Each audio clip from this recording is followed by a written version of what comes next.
Une grande question qui se pose dans la paracha de cette semaine, comment est-ce possible que tout de suite après Shabbat dernier, qui était Shabbat du don de la Torah, cette paracha commence à nous parler des lois. La première loi, c'est qu'est-ce que tu fais quand tu achètes un esclave juif. Il peut travailler seulement 6 ans, la 7e année, il doit se libérer.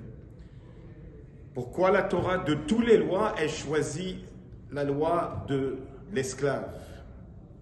Le Ramban, Rabbi Moshe ben Nachman, il explique, il dit, car le chiffre 7 est précieux dans les jours, dans les semaines, dans les Shmitot.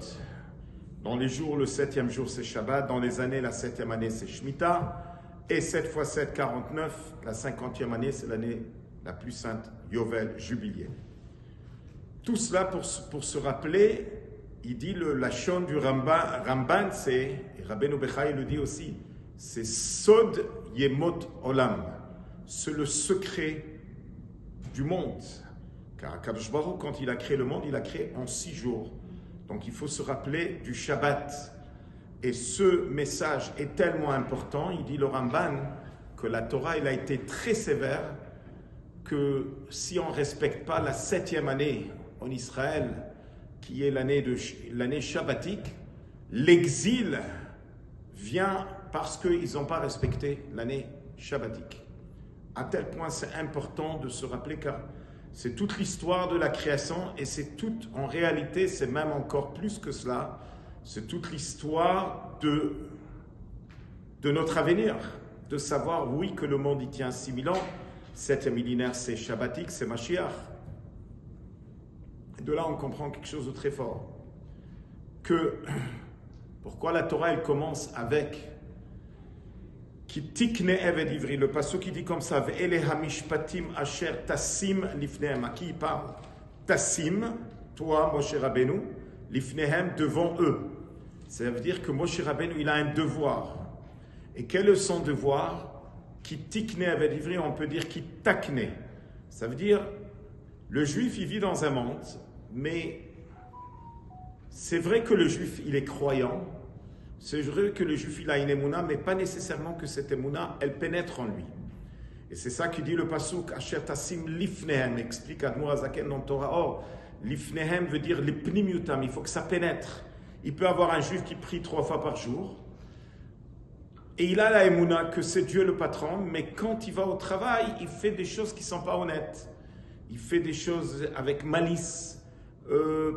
Peut-être il pourra gagner quelques sous en plus, en oubliant que c'est Dieu le patron. Et là rentre le rôle de Moshe Rabbeinu. Moshe Rabbeinu, quand tu te demandes la question, qu'est-ce que j'ai besoin, Moshe Rabbeinu, dans ma vie, j'ai une connexion directe avec Dieu, c'est parce que le rôle de Moshe Rabbeinu, c'est prendre cette émouna que tu as en toi et la pénétrer en toi. Lifnehem. Pour de savoir que, en réalité, notre existence dans ce monde, on est esclave de Dieu. C'est ça le secret pourquoi la Torah elle commence avec les lois d'esclaves. Pour nous dire, quand on était en Mitzrayim, on était les esclaves de Paro, mais dès qu'on est sorti de Mitzrayim, on est devenu l'esclave de Dieu. C'est-à-dire notre existence et notre profonde existence, c'est qu'il faut faire entrer Dieu dans notre vie. Et c'est pour cela que dans cette paracha, il nous annonce tout de suite Shesh shanim ya'avod ou bashvi'it yetze lachofshi chinam. 6 ans de travail, la 7e année, tu es libre.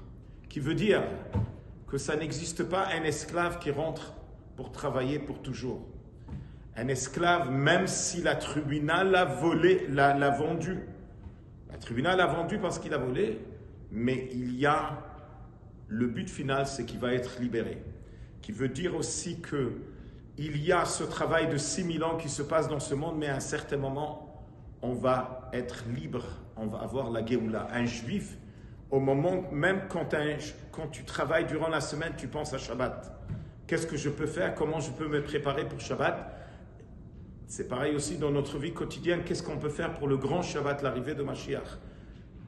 Faire entrer le Shabbat dans notre vie, c'est ce que Rabbi Elazar ben Azaria, il était en train de dire quand il est devenu le leader du peuple juif, il essayait de transmettre le message qu'il faut vivre avec la sortie d'Égypte la nuit. C'est quoi le message?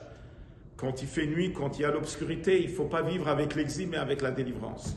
J'ai eu le mérite d'entendre du rabbi en 1984, quand le rabbi a fait Fabrengen, Shabbat, Parashat, Mishpatim.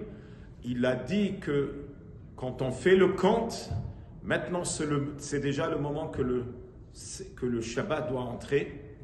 Et il a amené une histoire qu'un des grands poskim, le Bach, il est parti vendredi, il a fait rentrer Shabbat plus tôt, et il a fini le repas de Shabbat.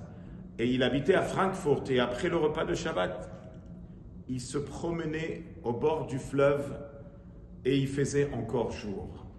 C'est-à-dire, quand on parle de la rentrée de Shabbat, c'est dans le 6e jour que ça se passe. Il ne faut pas attendre 6000 ans, ça se passe maintenant dans le 6e millénaire. C'est le grand moment que le Shabbat, l'arrivée de Mashiach, doit arriver. Souhaitons ce Shabbat qui bénit le mois de Hadar, qu'il y aura des grands événements dans le monde le mois de Hadar, comme on l'a vécu il y a plus que 2000 ans.